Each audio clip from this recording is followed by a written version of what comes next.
Hi everybody, Gregory Ann Cox here from Rebellious Wellness. I've got a revelation for you in my ongoing series of rants and revelations. This one has to do with thyroid testing, specifically the TSH test, which is the most commonly approved blood test that doctors give when we go in with symptoms of low thyroid, which are, and may include, there are more, fatigue, brain fog, getting out of breath easily, thinning hair, brittle nails, losing the outer edge of your eyebrows, unexpected, unexplained weight gain, fatigue, poor sleep, bad digestion, constipation. The list goes on, but I think you get the picture. They could commonly be mistaken for things that happen at a certain age, right? You know how much I love that statement.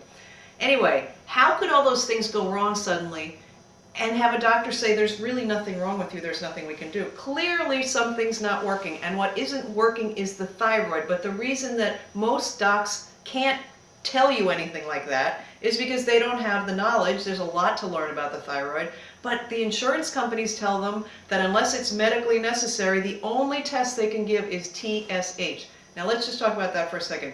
Thyroid-stimulating hormone. It is not a thyroid hormone. It's produced by the pituitary gland when the body needs one of the thyroid hormones called T4.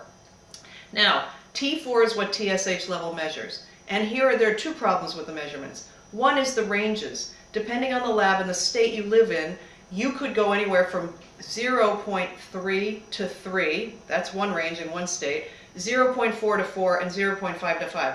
All of those are acceptable depending on where you live. Now that's a little crazy to begin with, right? That's huge.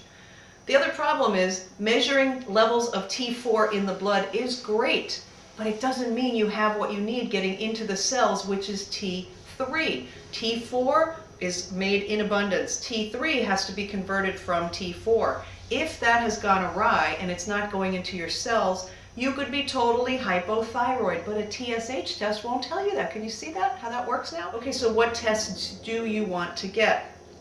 You want to get your antibodies tested, your thyroid antibodies, because this will tell you whether you have an autoimmune thyroid problem or just a regular thyroid. If you have autoimmune disease in your thyroid, you have two problems. One has to do with your immune system, one has to do with your thyroid. Okay, so don't think you can fix both with one solution. In addition to TSH, please ask for free T3, free T4, and one that's really important and not given very often is reverse T3. Our T3 indicates how much of your T3 is actually getting into the cells. So there's production of it, how much you have, and then whether you have resistance of this T3 getting into your cells. Okay, bottom line, if you have any of those symptoms, even if you just have a couple, and you've been to the doctor and he says your TSH and therefore your thyroid is normal, please don't feel discouraged. Don't stop there.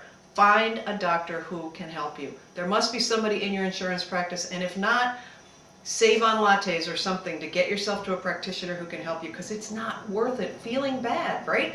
When you can't lose weight and you're doing everything you possibly can, when your hair is just falling out, that's awful. And at least get the other tests. You can order tests online for yourself and see what your numbers are. Come to me if you need help reading your numbers. Send me an email. We'll read them together. We'll give you some indication of what's going on in your body so you're an educated consumer. Be well till next time. Gregory Ann Cox signing off.